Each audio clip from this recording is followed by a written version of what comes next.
Good morning students, कैसे हैं आप सब। उम्मीद करती हूँ आप लोग अच्छे होंगे। जबकि वर्कशीट नंबर 21 आई है, इसे अच्छे से लेबल कीजिए। पठन अभियान में आज आपकी हिंदी की ही वर्कशीट है। डेट डालिए, चौथा सप्ताह चल रहा है। अपना नाम, अपने टीचर का नाम लिखिए और क्लास लिखिए। चलिए पढ़ना शुरू करते हैं। नमस्ते प्यारे बच्चों, आशा करते हैं कि आप सभी स्वस्थ होंगे, खुश होंगे। बच्चों, कहानी सुनना सबको बहुत अच्छा लगता है। कहानी सुनते ही हमारे मन में एक अलग सा उत्साह उत्पन्न होता है ना। एक अजीब सा कि अब क्या होगा, अब क्या होगा, है ना। तो आइए आज हम नीचे दिए गए चित्रों की सहायता से कहानी पूरी करेंगे और बोलकर पढ़ेंगे। ठीक है, तो चलिए करते हैं। जंगल में ऊंट और सियार की मित्रता थी। ठीक है, एक दिन सियार को पता लगा कि नदी पार खेत में तरबूज पक चुके हैं। उसके लिए नदी पार करना संभव नहीं था। अतः सियार ने उसे कहा, क्या तुम मुझे अपनी पीठ पर बैठाकर नदी पार ले चलोगे। यानी किससे बोला, ऊंट से बोला। क्यों, सियार खुद नदी पार नहीं कर सकता। ऊंट बोला, ठीक है मित्र, और सियार को पीठ पर बैठाकर ले गया। कुछ ही देर में दोनों तरबूज के खेत में पहुंच गए। सियार का पेट भर गया तो खुशी से हुआ की आवाज़ें निकालने लगा। आप सबको पता है, सियार जब खाना खा चुकता है, जब उसका पेट भर जाता है, तो वो अपनी खुशी को जाहिर करता है और एक अजीब सी आवाज़ें निकालना शुरू कर देता है। ऊंट ने उसे शांत करने का प्रयास भी किया, तभी लेकिन मतलब वो शांत नहीं हुआ। तभी खेत में किसान उनकी आवाज़ सुनकर दौड़ा आए। क्योंकि पता है, जो किसान होता है ना, वो अपने खेत के इर्द गिर्द होता है। लेकिन रात का वक्त था तो उस वक्त वो सो रहा था। लेकिन जब आप शोर मचाएंगे तो उसे पता चल जाएगा ना कि कोई आया है। तो वो दौड़ के आ गया। ऊंट को देखकर किसान ने उसे लाठी से मारना शुरू कर दिया। सियार भागकर पेड़ के पीछे छिप गया। अब आपको पता है, सियार छोटा सा होता है, वो जाके छिप गया क्योंकि वो डॉग के बराबर होता है। लेकिन ऊंट तो इतना बड़ा होता है, वो तो पेड़ के पीछे छिप नहीं सकता। ऊंट कहरते हुए बाहर निकला और पूछा कि तुम हुआ हुआ क्यों करने लगे। उसने कहा कि अगर मैं ऐसा ना करूं तो मेरा खाना नहीं पचता। यानी सियार ने क्या जवाब दिया कि अगर मैं ऐसा नहीं करता तो मेरा खाना पचता नहीं है। ठीक है, वे जंगल की ओर लौटने लगे।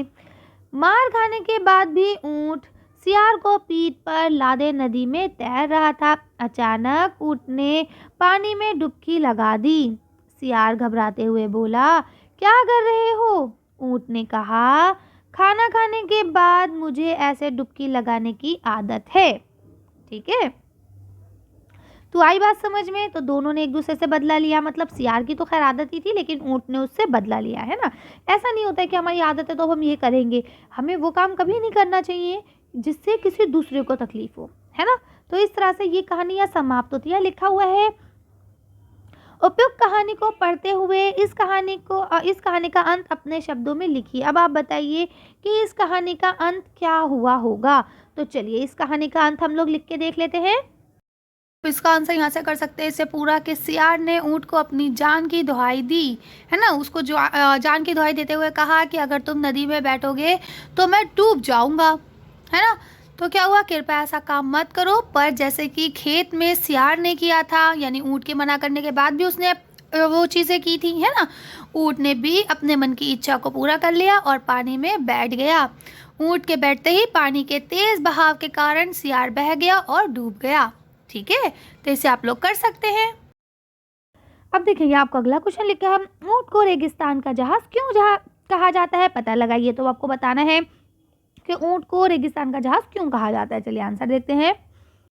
आप इसका आंसर यहाँ से लिखेंगे, वे पानी के जहाज के तरह रेतीले सैलाब और टीलों पर आसानी से चल सकता है और अपनी पीठ पर सवारी के साथ साथ सामान भी ले जाता है। यही कारण है कि उन्हें रेगिस्तान का जहाज भी कहा जाता है। कर लेंगे। आओ बातचीत करें। प्यारे बच्चों, साथ दिए गए चित्र को ध्यान से देखिए। आपको क्या लगता है कि चित्र में दिख रहे लोग एक दूसरे से क्या बातें कर रहे होंगे। अनुमान लगाकर उनके संवाद यानी बातचीत को ऊंची आवाज में बोलिए और अपने अध्यापक और अध्यापिका को बताइए। तो चलिए देख लेते हैं इसका आंसर और करते हैं वीडियो को फिनिश। तो देखिए आप लिख सकते हैं यहाँ से कि ये बोलते होंगे, क्या आप मेरे बच्चे की पढ़ाई में मदद कर सकती हैं। तो बोलते होंगे, हाँ हाँ क्यों नहीं, मैं ज़रूर करूँगी, है ना। तो इस तरह से हो सकता है, ये आप लोग कर सकते हैं आसानी से। ठीक है। हो सकता है ये अंकल आए हों कि आपके बेटे ने मेरे बेटे की पिटाई लगा दी है ना, या हो सकता है स्कूल में आपके बेटे ने और मेरे बेटे ने झगड़ा किया था, चलिए बाहर बुलाइए, मैं दोनों से सॉरी बुलवाऊंगा। तो कुछ भी हो सकता है, जो आपको अच्छा लगे आप लिख सकते हैं। चलिए तो अच्छी वीडियो का भी खत्म करते हैं। अच्छी वर्कशीट में बस इतना ही। अगर आपको वीडियो पसंद आई हो तो प्लीज़ इसे लाइक और शेयर करें। अगर अभी तक आपने हमारे चैनल को सब्सक्राइब नहीं किया तो प्लीज़ हमारे चैनल को सब्सक्राइब करें। Thank you for watching.